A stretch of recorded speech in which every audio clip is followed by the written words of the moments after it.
It's a book revered by millions of faithful believers. Today, the Bible is still a source of fascination. So many mysteries surround biblical episodes full of legendary figures and extraordinary phenomena. Just like that, the miracle happened. Loaves and fish multiplied. No scientist has ever succeeded in reproducing an imprint like this one on the Shroud. In order to unlock the deepest secrets of the Holy Book, we must explore its sacred sites, from Jerusalem to Rome, from Turin to the Sea of Galilee. A journey to rediscover the essential texts and the epic tales that make up the Bible. This is what it is, the presence of God here on the mountain. This is the best place, probably in the world, to see the ministry of Jesus. An extraordinary saga in mythical places with breathtaking landscapes. Based on texts found in the Bible itself, and thanks to the work of archaeologists, researchers, and religious believers, the most famous biblical characters spring to life. On these holy sites, the mysteries still surrounding them will be revealed. For the last 2,000 years, Jesus has been talked about more than any other figure in the Bible. He's the one who will save not only the people of Israel, but all mankind. Jesus was a teacher, a healer, and a miracle worker. He multiplied loaves, turned water into wine, and survived for 40 days in the desert. What meaning can we give to these miracles today? How are researchers and archaeologists finally bringing us closer to the truth? A truth that has inspired the Christian world for 2,000 years.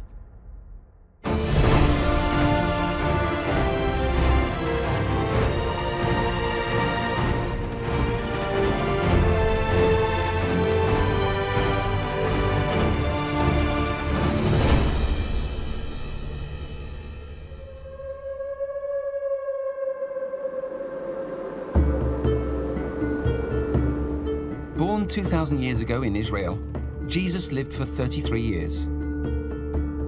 It was during the last 3 years of his life that the man who presented himself as the Son of God performed incredible miracles. Miracles that have fascinated all the Christians in the world for centuries. But how can we try to explain these wonders today? To understand these events, we have to retrace his steps and visit the historical sites in which they took place.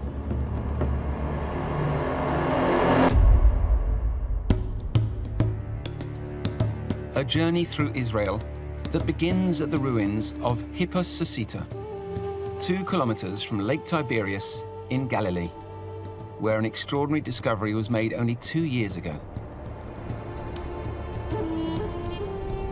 Hippos was a city that enjoyed great prosperity in the time of Jesus, before sinking into oblivion a few centuries later.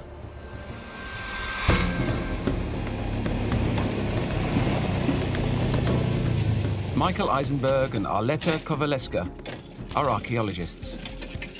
Today, they're preparing to reopen one of the most famous excavation sites in Israel. Yes, this is very good.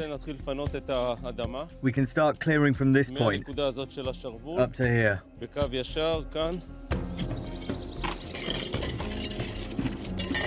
This project began more than 20 years ago.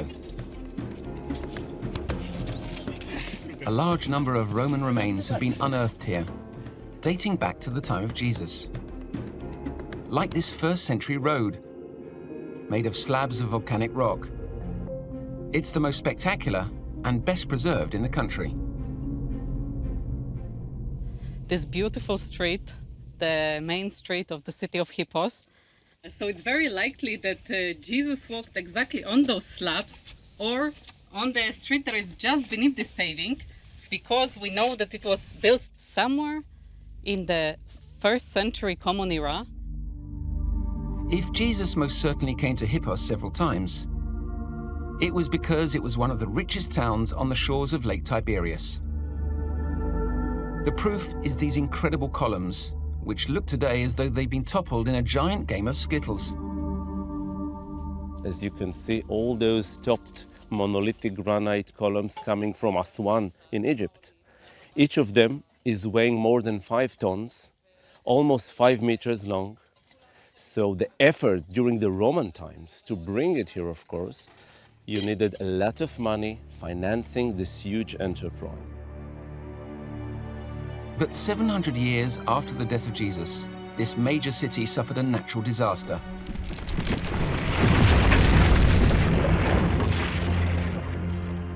An exceptionally powerful earthquake. And there's a huge earthquake that destroys dozens of cities, hundreds of small settlements. It happens in 18th of January 749. An unprecedented human disaster, but an incredible opportunity for archaeologists who would reveal priceless treasures.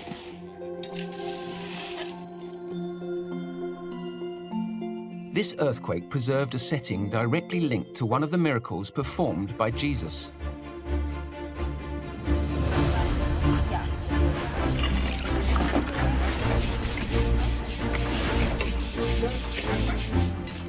"13 centuries after this disaster, in 2019, Michael Eisenberg's teams unearthed an incredible 6th century mosaic in an exceptional state of preservation. A huge floor measuring 10 by 15 meters. Within the patterns covering the mosaic are some unusual motifs: fish and bread, represented in large quantities. To what are they referring? And what do they represent? Could they be a tribute to one of the most famous episodes in the Gospel?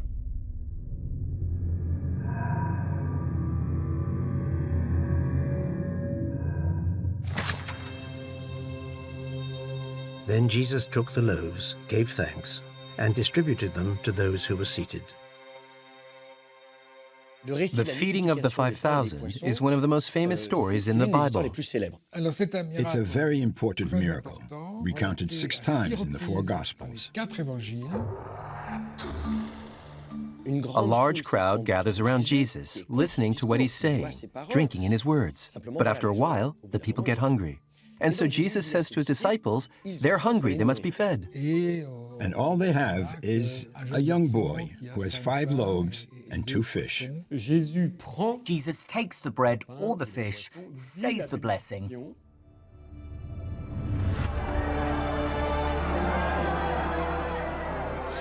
And then the miracle happens. As the people are fed, the loaves and fish multiply.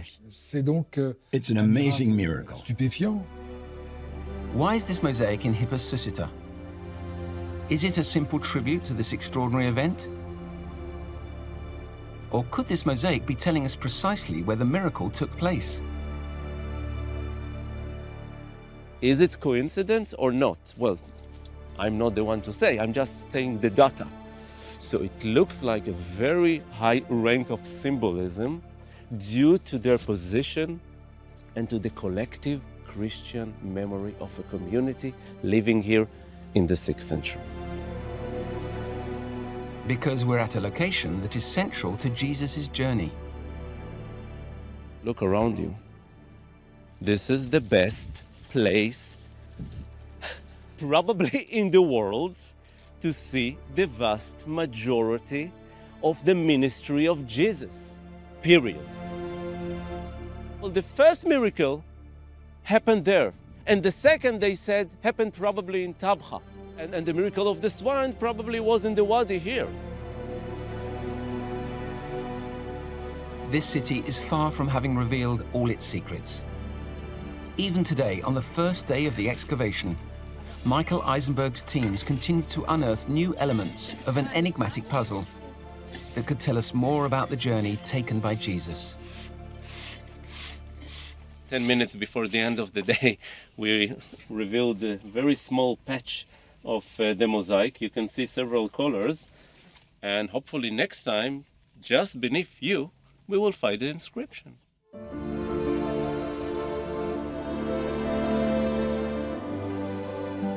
The Gospels mention the miracle of the feeding of the 5,000 6 times. Some historians believe that Jesus multiplied loaves many times. Could Hippos be the location of one of these episodes? But historically, the Christian tradition has favored another place for this miracle. On the opposite shore of Lake Tiberias, which is also called the Sea of Galilee. This is Tabgha. In 1932, in the ruins of a Byzantine church, archaeologists discovered a small mosaic depicting this same miracle. A new structure has since been built on these Byzantine ruins. It's called the Church of the Multiplication. The mosaic that was discovered here is from the earliest church, from the 4th century, and that's a very exciting find. The locations of the very first churches were never chosen at random. They're often known to be linked to the commemoration of an important event. It's therefore through this 4th century mosaic that the location of the feeding of the 5,000 has been identified. Without a doubt, we are on the site where ancient Christians believed was the site of the multiplication. It's one of the few or only miracles that's mentioned in all 4 Gospels. So it's a very important pilgrimage site. The 7 fish represented at the entrance to the church symbolize the 7 springs that made Tabgha famous long before the coming of Jesus. This is the prime fishing ground of the entire Sea of Galilee. The reason for that is because the spring is warm water. It draws algae to this place, and the algae draw the fish. And so it's natural for there to be thousands and thousands of fish here. To this day, it's a prime fishing ground. These hot springs have always drawn the crowds, whether fishermen or even families. According to the Gospel of St. Mark, it was when he saw this large number of people on the shores of the lake that Jesus decided to speak to them. How could he then feed 5,000 people with only a few fish and a few loaves of bread? The mystery remains unsolved. Just like the mystery that surrounds the various miracles that mark the journey of Christ. What meaning can we give them today? Because of the way the society was, that miracle would have been passed from mouth to ear. If I cause a miraculous catch of fish, if I heal people who are blind or paralyzed, if I feed the crowd by multiplying loaves and fish, then people will take me seriously. It would have given Jesus the credentials as not only a preacher and a teacher, but a miracle worker.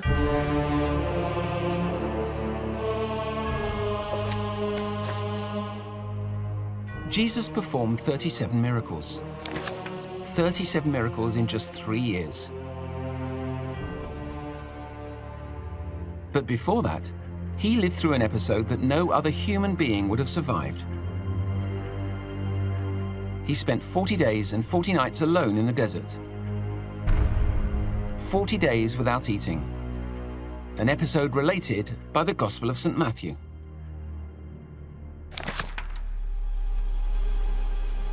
Then Jesus was led by the Spirit into the wilderness to be tempted by the devil.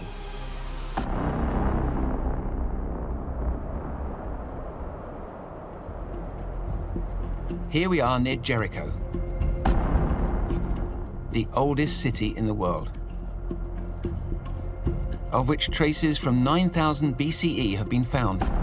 We're at the gates of the Judean desert, which has remained unchanged since the time of Jesus. The only sign of life, a monastery clinging to the side of the mountain, dating from the 6th century. Since the dawn of time, people have come here to find God, to retreat, and to have an extraordinary spiritual experience.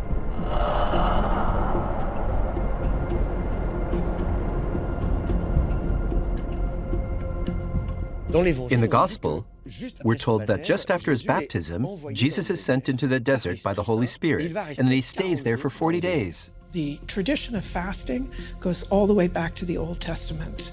We have many cases of kings fasting. Fasting for 40 days, praying for 40 days gives you strength. When you fast, you ignore your bodily needs to focus on your spiritual needs. That way, fasting has the effect of, you might say, calling God's attention. It's essential because Jesus relives all the stages of the people of Israel. After crossing the Red Sea, the people of Israel wander for 40 years in the desert and are tested for 40 years in the desert. If Jesus withdrew, it was to reflect on his destiny. He would have to face the hostility of the environment. During the day, the temperature frequently exceeds 45 degrees here. And the nights can be terribly cold.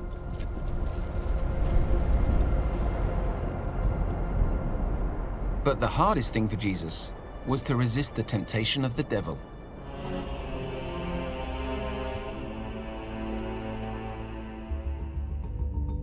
In Matthew's Gospel, Jesus' first temptation in the desert is to change stones into bread. The devil approaches him and says, "You can do it.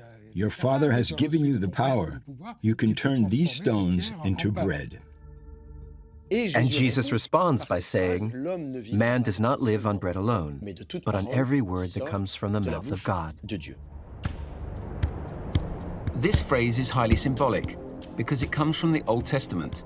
It comes from the last book of the Torah, which contains the 10 Commandments, which God dictated to Moses.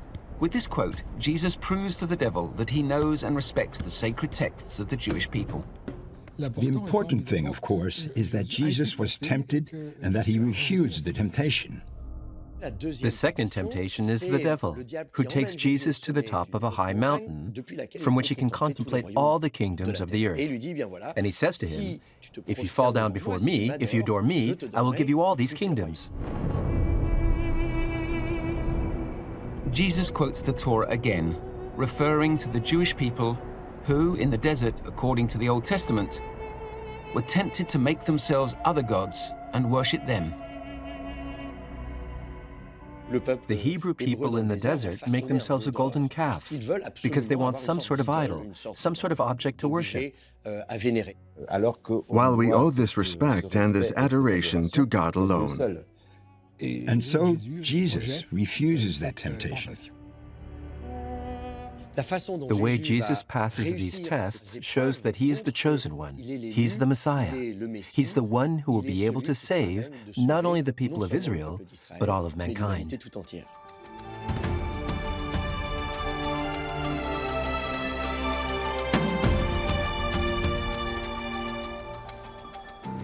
By surviving for 40 days in the desert without succumbing to temptation, Jesus wanted to prove that he was human, but also the Son of God.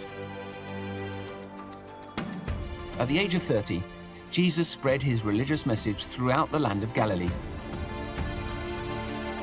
And his miracles made a big impact.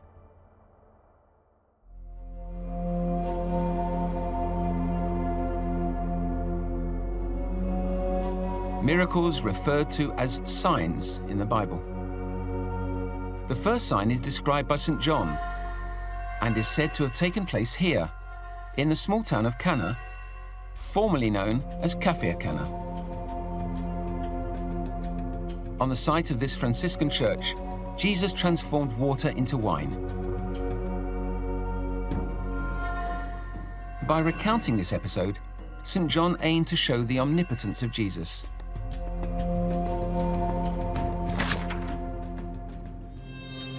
What Jesus did here in Cana of Galilee was the first of the signs through which he revealed his glory, and his disciples believed in him. It takes place in Cana in Galilee, and Jesus is there at a wedding. We don't know who the groom is. We don't know who the bride is. Jesus had come with his cousins from Nazareth.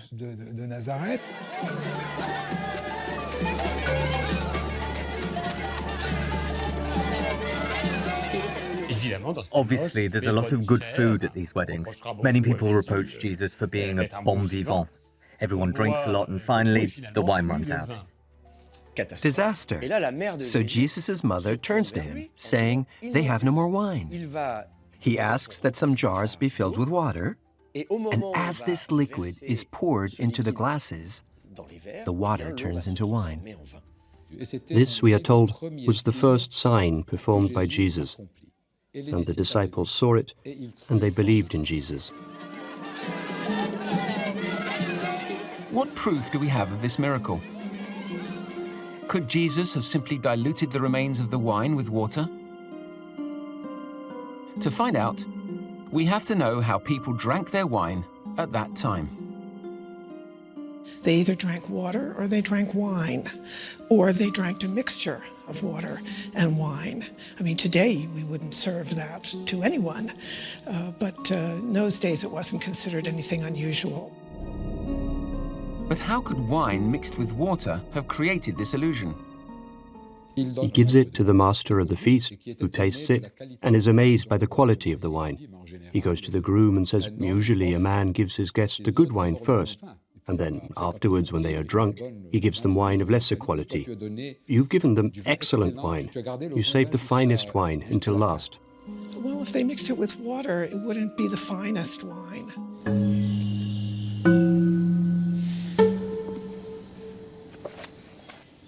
Besides the quality of the wine, the Gospel according to St. John gives us several historical details. For this wedding, they filled 6 jars, and these jars were not made of clay, but of stone. Archaeological research has focused on these jars because it's an unusual material. There's a detail in the story, the famous stone jars which were used by the Jews for ritual purification. So, for a long time it was thought that these stone jars were a wonderful symbol for something else. However, a stone jar dating from the 1st century was unearthed by some archaeologists near the memorial church of Cana. Some traces of objects from the 1st century were found. A jar was found. But to make the leap from there to saying it's the wedding jar, I don't know. But despite the existence of this jar, various experts have cast doubts on this being the exact location of the wedding. It may not necessarily have taken place in Café Cana, as people have believed since the end of the Middle Ages.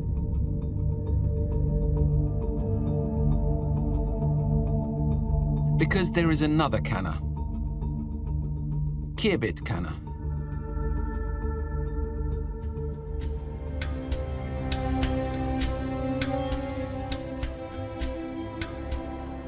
These Roman remains in a magnificent setting. In the 2000s, archaeological excavations revealed some puzzling elements which might possibly confirm the location of Jesus' miracles. However, the inaccessibility of the site has meant that these excavations have since been abandoned. Khirbet Cana is only 7 kilometers from Nazareth, but it takes half an hour in a 4x4 due to the rugged state of the road. Erel is an engineer. For several years, he's been obsessed with exploring Khirbet Cana. You can see that the view didn't change since Jesus went here, visited this place. And we are now reaching the Acropolis. Over the past 3 years, Erel has been carrying out a detailed study of all the reports written by archaeologists during the excavations that took place in the 2000s. And above all, he's been tirelessly searching for any new traces of the time of Jesus. There is an endless argument between Kafar Cana and Khirbet Cana.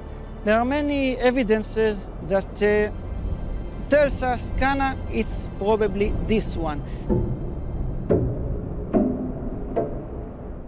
During the excavations in the 2000s, archaeologists unearthed an essential element to support the thesis of this being the location of the miracle. They discovered a synagogue dating from the time of Jesus. Many historians agree that it could be the site of the wedding described in the miracle of Cana. This is a synagogue. We can see some of the evidence. We can start with the capital. There were several columns here. It is also decorated with all kinds of drawings. It was quite a successful city or town. We can see there are many very large cisterns. There are impressive tombs down there. So if you're asking when what was it built, it's the 1st century BC. All around, it's possible to make out the remains of dozens of ruined houses. According to the archaeologists, numerous pieces of glass and pottery from the 1st century have been found, as well as the remains of a wine press, proof that this drink had a central place in Jewish culture at the time of Jesus. We reached the industrial part of Khirbet Cana, and we can see the winery over here. This is the place where they stepped on the grapes to prepare the wine. Wine in Judaism, it's part of a religious process. And before someone can work with the wine, to prepare the wine, he must purify himself. And this is why we always see near Jewish wineries, mikvaot or ritual baths.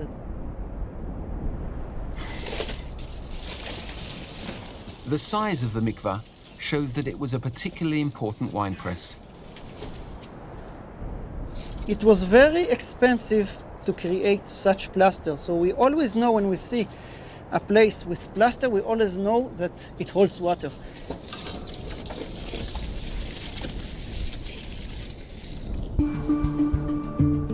During the excavations in the 2000s, Professor Doug Edwards, an archaeologist, discovered a particularly intriguing cave. A cave that was very difficult to access, which he called the Pilgrim's Cave. Arel searched endlessly for this cave and had reached the point of doubting its existence. And I'm amazed, and I start looking for this cave, and I don't find it. There are hundreds of caves over here, and I'm going one after another, and I don't find it. And I say, oh, maybe it's all from the professor's imagination. Just as he was about to give up, his eye was drawn to a fig tree, which was more imposing than the others. Underneath this tree, he found the famous Pilgrim's Cave.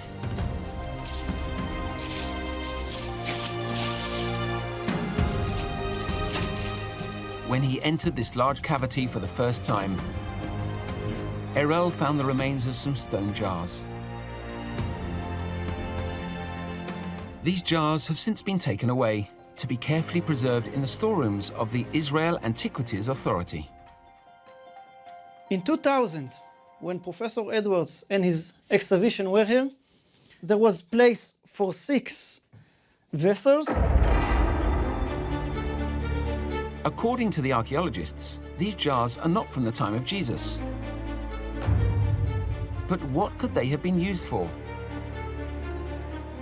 Another puzzling element, the walls are covered with all sorts of ancient inscriptions, which are mysterious to say the least. You can see that the walls are full of writings in all kinds of languages. This one is quite clear, it's a Greek writing. Among these inscriptions, it's possible to read, in ancient Greek, Lord Jesus. There are writings in Latin, in ancient Syrian, and in Arabic, and in other languages. Why would people from all over the world come to visit this cave? One can assume that pilgrims came in the Byzantine period, 3rd, 4th, 5th century. They visit all kinds of places, religious holy places, and some of them arrived to this cave. It's impossible to say whether this is really the place in which Jesus performed his miracle. However, it's obvious that for centuries, pilgrims commemorated this event around the stone jars in this cave. And now that we understand that this is a reproduction of the first miracle, as I see it, it's like a place, like an attraction for pilgrims. They went to this place and they did their religious ceremony. In the Byzantine period, the construction of a new road diverted pilgrims away from Cana. In the 16th century, the Franciscans decided, based on their research, that the other Cana, Cana, was the historic setting for Jesus' miracle. Which is lucky because this Cana is much more accessible. Cana and its pilgrims' cave would gradually sink into oblivion. But today, the debate about the location of the miracle seems to have been reopened. I think that we will see in the near future more and more research done here. There is a lot to discover.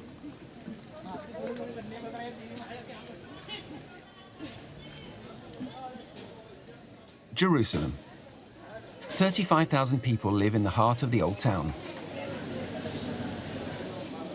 Here, the three monotheistic religions have cohabited for centuries.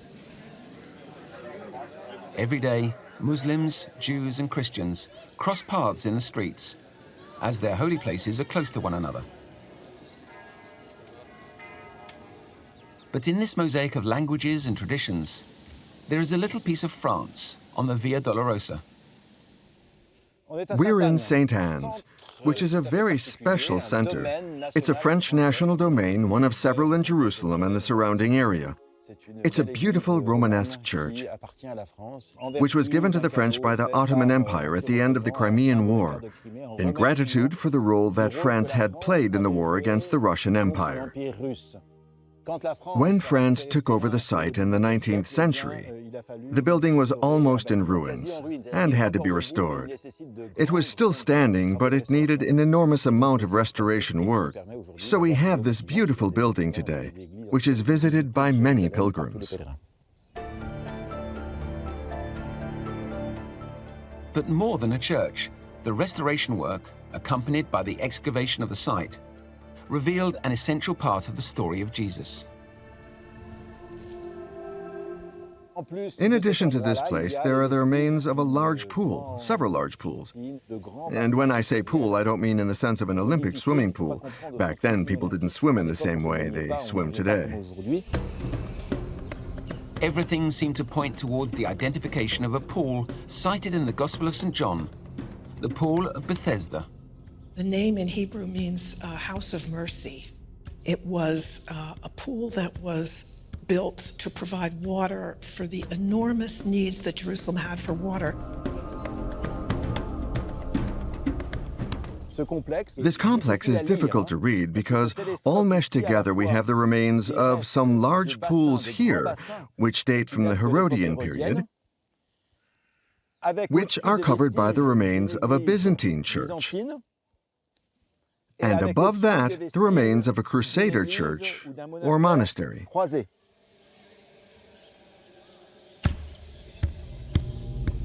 If these churches were built in this precise spot, it's because it's where an event well known to all Christians had taken place. In chapter 5 of the Gospel of John, there's an interesting story. Jesus is in Jerusalem, he goes over to a pool, and there's a man who is paralyzed, who's lying beside the pool, and who has been there for years and years, and no one can do anything for him. And Jesus says to him quite simply, "Pick up your bed and walk." So that's a surprising phenomenon. And indeed, this disabled man will proclaim that Jesus has saved him. However, is this site the one mentioned in the Bible? If we look at the city and the archaeological remains today, there's no other site that corresponds better to what's said in the Gospels. Then there's also the tradition. At the end of the 2nd century, the proto-Christians already thought of this as the site in which the healing of the paralyzed man took place. There's a reason why a church was built here in the 5th century. Large sums of money were spent building a church in conditions that weren't that easy, since they had to make pillars that went down to the bottom of the pool, which is about 15 meters deep.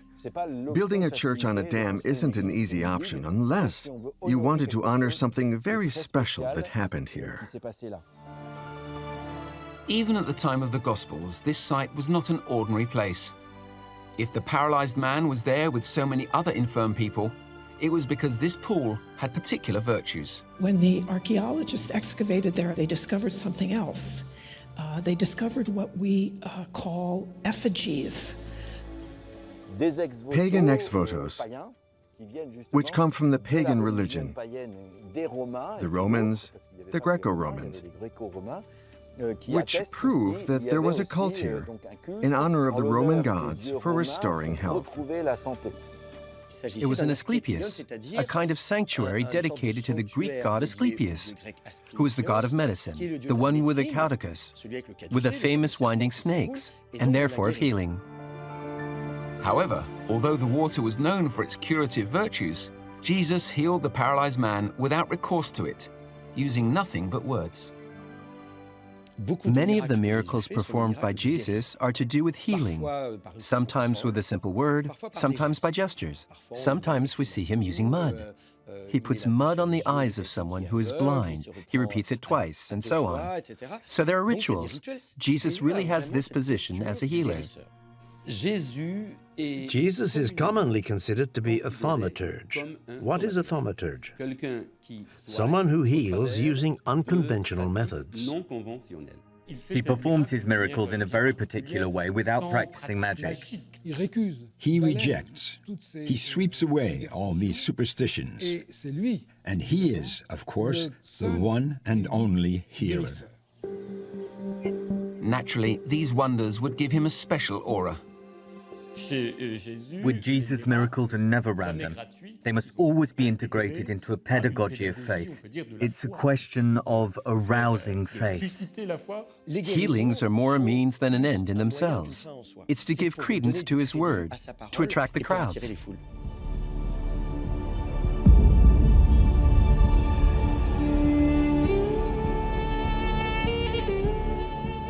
Miracles forged Jesus' reputation. But what would change the course of history would be his resurrection from the dead, as told in the Gospel of St. Mark. Jesus came back to life after being crucified. The ultimate miracle. Since the 4th century, this event has been celebrated in the heart of the old city of Jerusalem, in the Church of the Holy Sepulchre.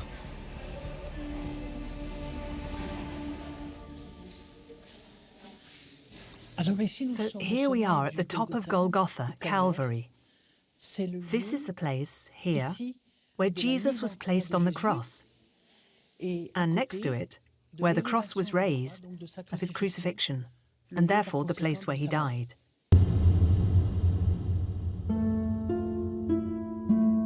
A few steps from the crucifixion, still in this church, Christians from all over the world come to reflect at the site of Christ's tomb.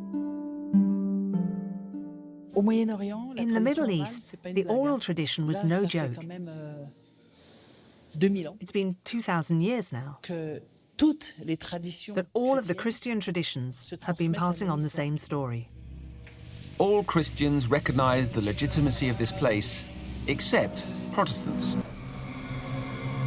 Since Protestantism originated late in the 16th century, there was no longer a place for them in the Holy Sepulchre. Almost all the Christian communities are represented in the Holy Sepulchre, except the Protestants. So we can understand why these Protestants feel particularly upset, which poses a small historical problem in the 19th century, because the Protestants are the Germans, the English, and the Americans. In the 19th century, the Protestants would question the legitimacy of the Holy Sepulchre. But it's also a very pragmatic need. There are tens of thousands, and then hundreds of thousands of Protestant pilgrims who come to Jerusalem and who literally have no place to pray or process to the site of the crucifixion and resurrection of Christ. Obviously, they're going to contest it on archaeological and scientific grounds. They brought Jesus to the place called Golgotha, which means the place of the skull. In the 19th century, Charles Gordon, a Protestant English soldier, became convinced that the Holy Sepulchre was a mistake. For him, Golgotha, the place of the crucifixion, was elsewhere. Assuming that Golgotha meant the place of the skull, one day he had a revelation. Charles Gordon is a British officer. He's on the walls of Jerusalem, looking out over the countryside. And all of a sudden, he comes across this image. Golgotha, the place of the skull in Aramaic. We can see two eyes and a nose, and from a distance, it looks like a face, a skull. He says to himself, at certain times of the day, especially at the end of the day, you can see a face in this cliff. This cliff could make you think of a skull. Maybe at the time it made people think of a skull, and so they called it Golgotha. So we have Golgotha. To confirm his hunch, Charles Gordon had to find a tomb. But not just any tomb.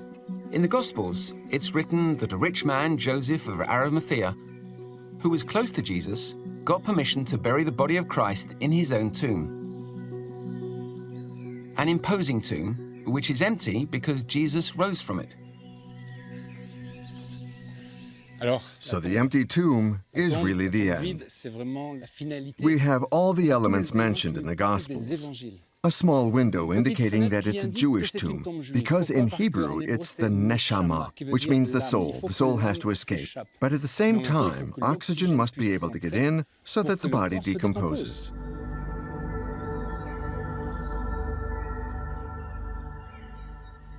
Here we are in the tomb. A big tomb, large enough to stand in. This tomb is undoubtedly the tomb of a rich man. The writings specify that the tomb is in the heart of a garden. And one detail confirmed to the Protestants that this was the garden of a rich man. All of a sudden, Charles Gordon stumbles across this cistern. A cistern which is 1,000 cubic meters big. I'll show you this picture, because unfortunately we can't see it. The small square there is what's in front of us. 1,000 cubic meters, a huge cistern. There were thousands of cisterns under Jerusalem, we know that, under all the houses. But this one is extremely large. Such a large cistern must have belonged to someone rich. All these clues encouraged the Protestant community to buy this land and create what is called the Garden of the Tomb. For some, it's a holy place. For others, it's a place of remembrance.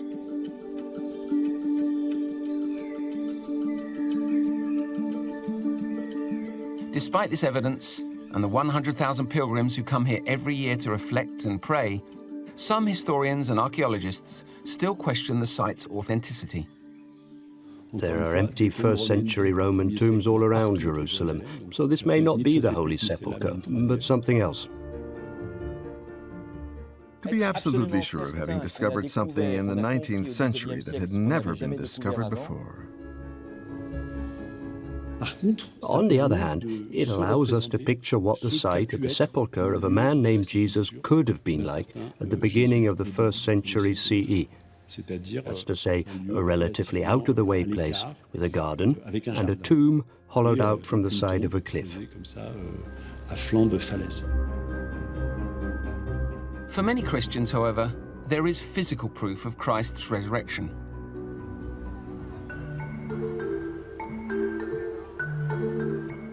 It's in Turin, carefully preserved in San Giovanni Cathedral. A piece of fabric that the Church calls the Holy Shroud. The shroud in which Christ's body was wrapped. An exceptional piece of evidence. This cloth has been in Turin since the 16th century, and for Christians, it's a priceless relic. Joseph took the body and wrapped it in a clean linen cloth. We have an archaeological document, which is the Shroud of Turin. It's a large cloth, 4.40 meters long by 1.10 meters wide, which shows a crucified man, a dead man. Traces of blood can be made out on the fabric. You can see them clearly behind me. They are a little more pink. And there's the imprint of a face, of a body. Look, the face, the arms, the legs. What does science tell us today about this fabric? Does it really come from the Middle East? Max Frey, a pollen specialist, studied this fabric under a microscope, and he realized that there were a lot of pollens that can only be found in Palestine. The invention of photography would shine a completely new light on the mystery. In 1898, Secondo Pia, a lawyer from Turin, was given special permission to photograph the shroud.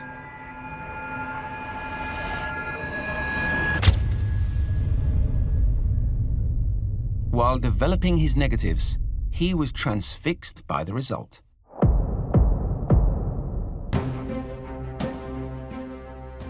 The negative plate almost dropped out of his hands.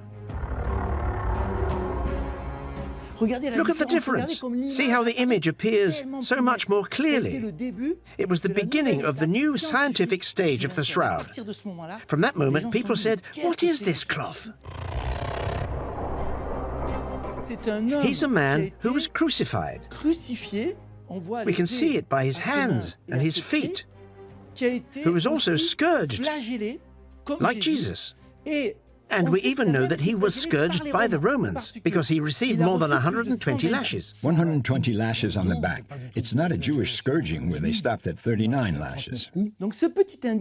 So this small clue shows that the man in the shroud was scourged by the Romans and not by the Jews. Another thing, we can see that he was wearing a crown of thorns, another sign that was specific to Jesus. We can also see the spear wound on the left side. All of this corresponds perfectly to Jesus of Nazareth. One more detail. I told you that he was crucified, but there's one small thing that I find very interesting, and that was spotted by the scientists. Look at his hands. The nail is going through the wrist and not through the hands, as we usually see in depictions of the crucifixion. A doctor who carried out a study with corpses drove a nail through the palm. The corpse didn't stay up, but when he put it through the wrist, it did. A puzzling detail, because Christ has always been shown with the nail through his palm. If the shroud was the work of a forger, of an artist, wouldn't he have followed the representations of the time?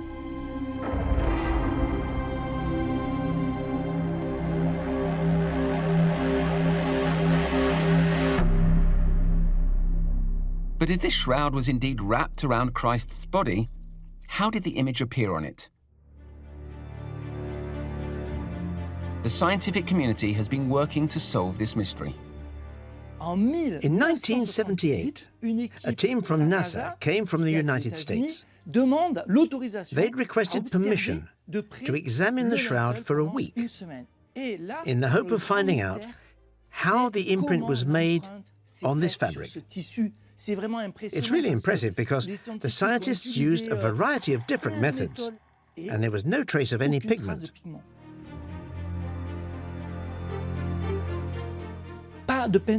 No paint. How could this be? We can see bloodstains on the fabric, but as for the imprint itself, the image, we've no idea how it could have been made.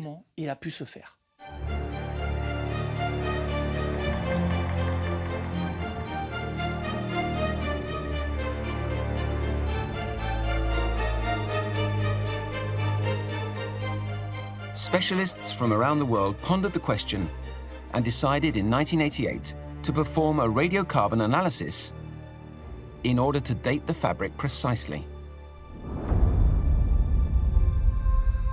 The result came as a bombshell. The shroud was dated to the Middle Ages. The relic, which had aroused so much devotion, was accused of being a fake. But then the results of the radiocarbon dating were cast into doubt. The analysis was done badly. The protocols were not respected.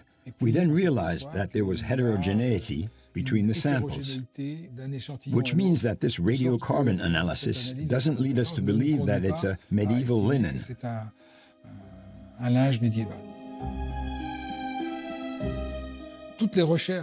All the research today points towards it being authentic. Today, in 2020, 21, 22, 23, today, in the age of science, no scientist, I mean no scientist, has managed to reproduce an imprint like the one found on the shroud. So that brings us to the mystery of the resurrection. It remains an enigma to science, an enigma to everyone, believers and non-believers. This shroud is like Jesus, puzzling. Christ's journey is punctuated with enigmas and mysteries, about which scientists and archaeologists may not yet have said their final word.